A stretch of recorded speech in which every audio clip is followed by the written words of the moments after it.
Imagine this. You're 19 years old. You've come to Delhi to visit your sister. You stop at a market to ask for directions. Two shopkeepers notice your face, your eyes, your features, and they start laughing. They mock your hair. They call you names. A fight breaks out. The police arrive, broker a compromise, and then drop you back near the same spot. And then, those men beat you again. This time, you don't survive.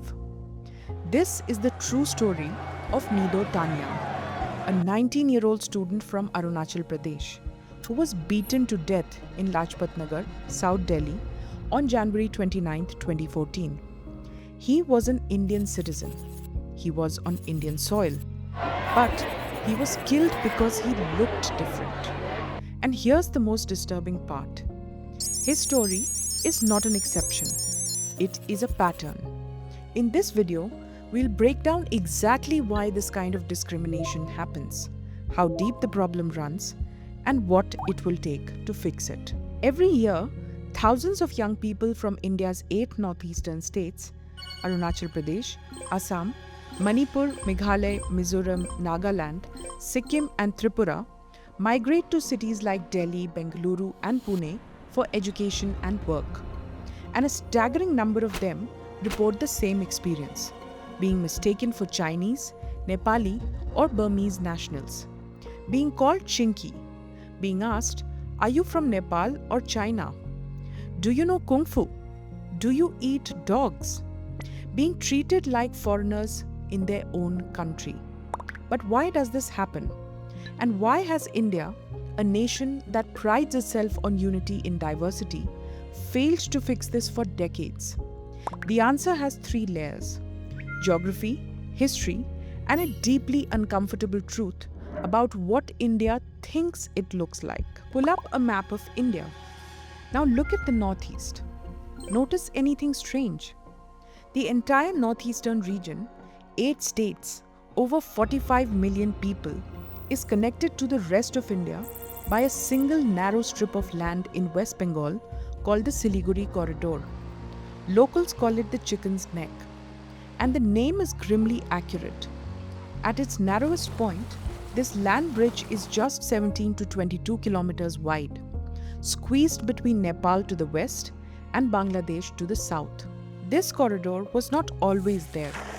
It was created, accidentally, by the partition of India in 1947 when East Bengal became East Pakistan, later Bangladesh, physically severing the northeast from the rest of the country. Overnight, a region that had been naturally connected was turned into something that could only be reached through a geographic bottleneck. The consequences were profound. Road and rail connectivity to the northeast lagged behind the rest of India for decades. Trade routes were disrupted. The region became, in the most literal sense, distant from the national imagination. When people don't travel somewhere, they don't learn about it. And what they don't learn about, they fear. And what they fear, they mock. The chicken's neck didn't just isolate the Northeast physically, it isolated it culturally from the Indian mainstream. But geography alone doesn't explain racism. For that, we have to go back further, to the British. When the British colonized India, they brought with them a system of racial categorization.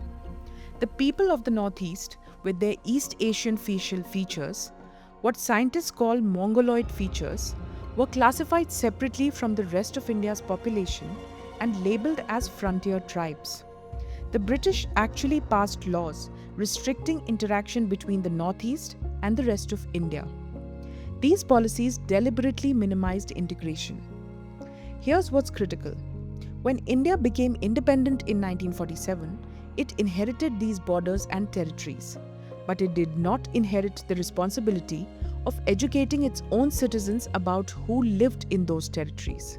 The history of the Northeast was never meaningfully included in Indian school textbooks. Generations of students across the country grew up learning about the Mughals, the Marathas, and the British Raj, but almost nothing about the Nagas, the Mizos, the Khasis, or the Manipuris. The result? Sociologist Sanjay Srivastav put it plainly after Nido Tania's death. We do not consider the people of Northeast as cultural citizens of India, even though they are legal citizens. Legal citizens, not cultural citizens. That distinction is everything. When you are a legal citizen but not a cultural citizen, your Aadhaar card doesn't protect you. You can show it to someone on the street who's calling you Chinese, and they will still refuse to believe it. This has actually happened. Documented accounts of Northeast Indians showing their identity cards to people on the street only to be dismissed. There is a third factor, and it's the most uncomfortable one. India has a very specific idea of what an Indian looks like. Dominant cinema, mainstream advertising, political iconography, all of it has, for decades, centered a particular appearance: darker skin, larger eyes, South Asian facial structure. That image became the default definition of Indian. And the people of the Northeast simply don't fit that image. Their Mongoloid features, the result of thousands of years of living in a region that borders China, Myanmar, and Southeast Asia, make them visually distinct from most of mainland India. And instead of India expanding its self-image to include them, it did the opposite. It treated them as the exception that needs to be explained. Add to this, many northeastern states have large Christian populations. Nagaland, Mizoram, and Meghalaya are majority Christian states. Their food habits, clothing, social customs, and languages are different from mainstream Indian norms. For a society that often conflates being Indian with specific cultural and religious markers, this otherness reads as foreignness. The result is a deeply normalized prejudice. Being called chinky, a term the Indian government made punishable with 5 years of imprisonment as far back as 2011 under the Scheduled Castes and Scheduled Tribes Prevention of Atrocities Amendment, is so common that many northeastern people report having become numb to it. The law exists, but the enforcement does not. This is not an abstract policy problem. It has a human face. Nido Tania, 19, beaten to death in Delhi in 2014 over a haircut comment. Anjal Chakma, a 24-year-old student from Tripura, fatally attacked in Dehradun in December 2025 after being subjected to racial slurs.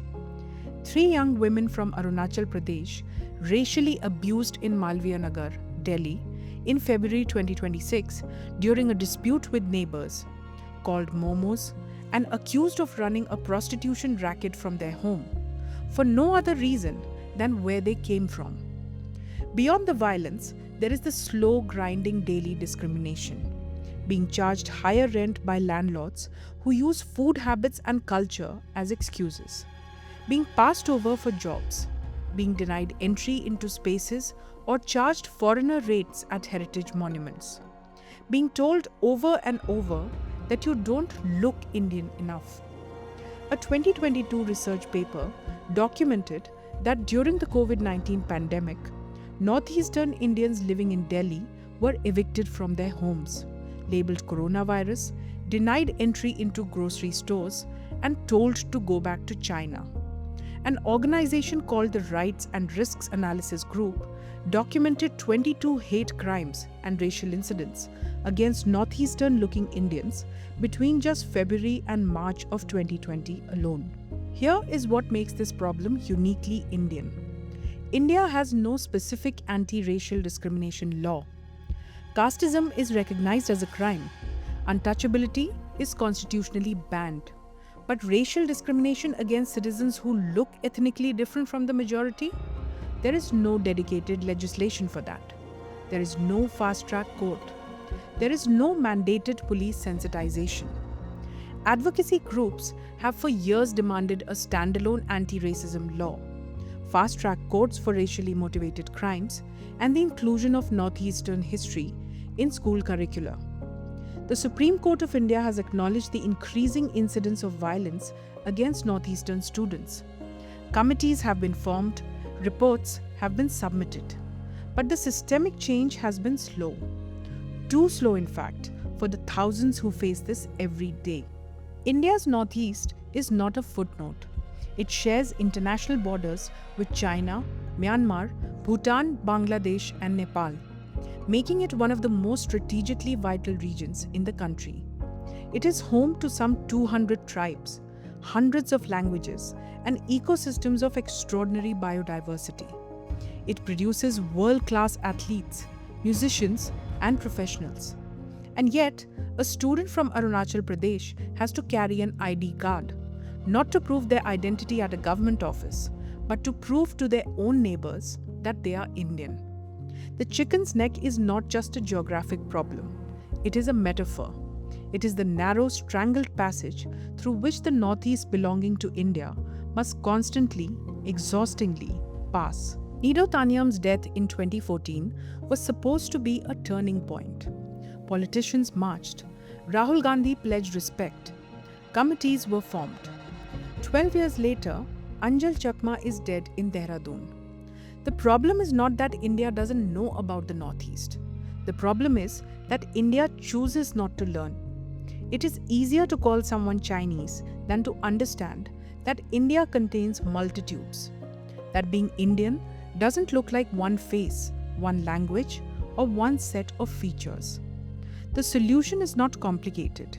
It requires putting Northeast history in textbooks. It requires a real anti-discrimination law with real enforcement. It requires the media to show the Northeast as it actually is, not just through the lens of insurgency and conflict, but through its culture, its achievements, and its identity. Because until India can look at a Manipuri face, a Naga face, an Arunachali face, and see it immediately, instinctively, as an Indian face, the chicken's neck will continue to strangle more than just supply routes. It will continue to strangle belonging.